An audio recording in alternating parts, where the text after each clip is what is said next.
전에 우병우 전 수석에 대한 1심 선고가 내려졌습니다. 최현미 기자, 2년 6개월 실형이 나왔네요. 예, 그렇습니다. 2년 6개월의 실형을 조금 전 2시에 재판부가 선고를 했는데요. 검찰이 8개 혐의를 들면서 징역 8년을 구형했는데 그랬죠. 검찰의 구형량보다는 작지만 어쨌든 실형이 선고됐다라는 점에서는 좀 의미가 있을 것 같습니다. 일단 어떤 혐의를 좀 무겁게 봤냐면요. 2016년 7월에 그 청와대 이석수 특별감찰관이 그 우병우 전 수석을 감찰하려고 했을 때가 있는데요. 자신의 감찰을 못하게 방해한 혐의가 하나 인정이 됐고요. 그리고 또 하나 무겁게 본 게 이 안종범 전 수석과 최순실의 어떤 그 국정농단 행위에 대해서 다 알고 있으면서도 민정수석이라면 엄연히 그 부분에 대해서 감찰을 해야 하는데 그걸 하지 않고 사실상 묵인을 했다.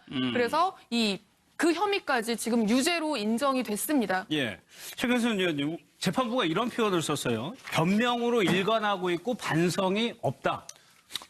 그러니까 우병우 전 민정수석 같은 경우가 전형적으로 매를 버는 스타일입니다. 네. 그러니까 똑같은 잘못을 해도 왠지 국민들에게 좀 밉상으로 알려지고 네. 사실 문재인 대통령 회고록에도 우병우 수석이 등장하는데 네. 과거에 우병우 검사가 노무현 전 대통령을 수사를 할 때 대단히 건방졌다, 오만한 태도였다. 그렇죠. 이런 표현이 나오거든요. 그러니까 좀 어떤 그런 모습들이 이 재판 과정에서도 예. 반성의 자세를 안 보인다든지 이런 것들이 재판부에 아마 좀 영향을 눈에 미치죠. 띄었지 않았겠나 그렇게 생각됩니다. 그러면 이도하면서 이제 우병우 전 수석 항소를 분명히 하겠죠. 네, 할 겁니다. 예, 검찰도 항소를 할 것 같고요. 법원, 그러니까 양쪽 다 항소를 할 것 같은데요.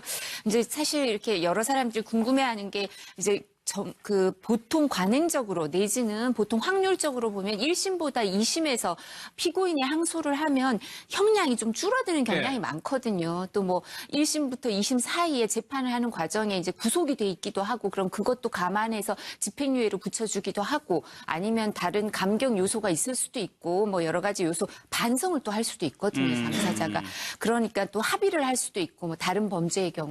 그래서 보통 이렇게 확률적으로 봤을 땐 1심보다 2심이 형량이 보통 조금 낮아지죠. 근데 이 경우에 우병우 전 수석의 경우에는 그렇게 형량이 낮아지거나 아니면 구속에서 불구속으로 되거나 하는 게 쉽지 않을 것 같습니다. 예. 그러면 2심에서도 거의 비슷하거나 좀 낮아도 조금 낮아질 거라는 예, 그렇다 하더라도 구속을 불구속으로 바꾸는 게 우병우 전 수석의 경우엔 쉽지 않은 게 기본적으로 우병우 전 수석에 대해서는 보수 진영 쪽이나 이쪽에서도 우병우 전 수석이 이 이 농단 사태에 있어서 혼란을 가중시키거나 아니면 이 부분에 대해서 방임을 해서 이렇게까지 사태를 불러일으켰다 이런 데 대해서 책임이 무엇보다도 크다. 그러니까 이게 법률적 책임으로 물을 수 있는 부분도 있지만 그게 아니라 하더라도 정치적 도의적 책임이 있는 부분이 다른 사람보다 민정수석이기 때문에 훨씬 크다라고 생각을 하는 게 있고요. 그리고 박근혜 전 대통령도 유영하 변호사를 통해서 수감 생활을 하면서 한번 인터뷰를 했잖아요.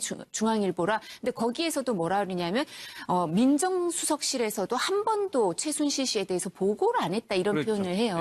그러니까 이제 법조인들도 그런 생각을 할 수밖에 없거든요. 보수적이지만. 그래서 이 부분에 대해서 법률적으로 물론 책임을 져야 되는 부분이 있지만 이 사람의 기본적인 우병우 전 수석을 대하는 태도가 반성을 하고 있지 않을 뿐만 아니라 이 사람이 이 사태를 불러일으키는 데 있어서 상당히 큰 책임이 있다 이런 생각을 기본적으로 깔고 있는 것 같습니다. 예.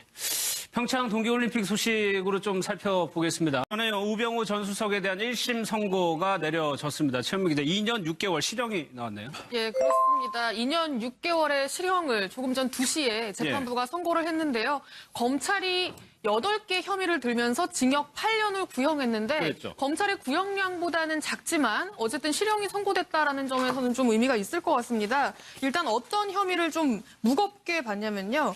2016년 7월에 그 청와대 이석수 특별감찰관이 그 우병우 전 수석을 감찰하려고 했을 때가 있는데요. 자신의 감찰을 못하게 방해한 혐의가 하나 인정이 됐고요. 그리고 또 하나 무겁게 본 게 이 안종범 전 수석과 이제 보통 관행적으로 내지는 보통 확률적으로 보면 1심보다 2심에서 피고인이 항소를 하면 형량이 좀 줄어드는 경향이 네. 많거든요. 또 뭐 1심부터 2심 사이에 재판을 하는 과정에 이제 구속이 돼 있기도 하고 그럼 그것도 감안해서 집행유예로 붙여주기도 하고 아니면 다른 감경 요소가 있을 수도 있고 뭐 여러 가지 요소 반성을 또 할 수도 있거든요. 당사자가.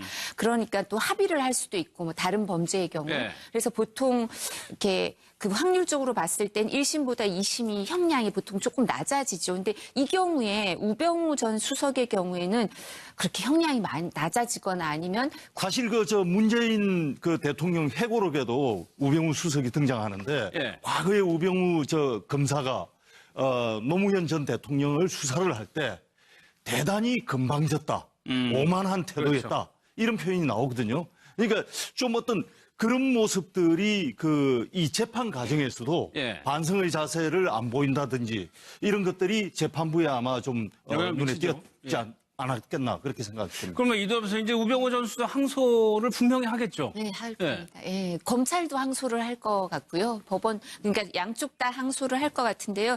이제 사실 이렇게 여러 사람들이 궁금해하는 최순실의 어떤 그 국정농단 행위에 네. 대해서 다 알고 있으면서도 민정수석이라면 엄연히 그 부분에 대해서 감찰을 해야 하는데 그걸 하지 않고 사실상 묵인을 했다. 그래서 그 혐의까지 지금 유죄로 인정이 됐습니다. 예. 최근선 의원님, 재판부가 이런 표현을 썼어요. 변명으로 일관하고 있고 반성이 없다.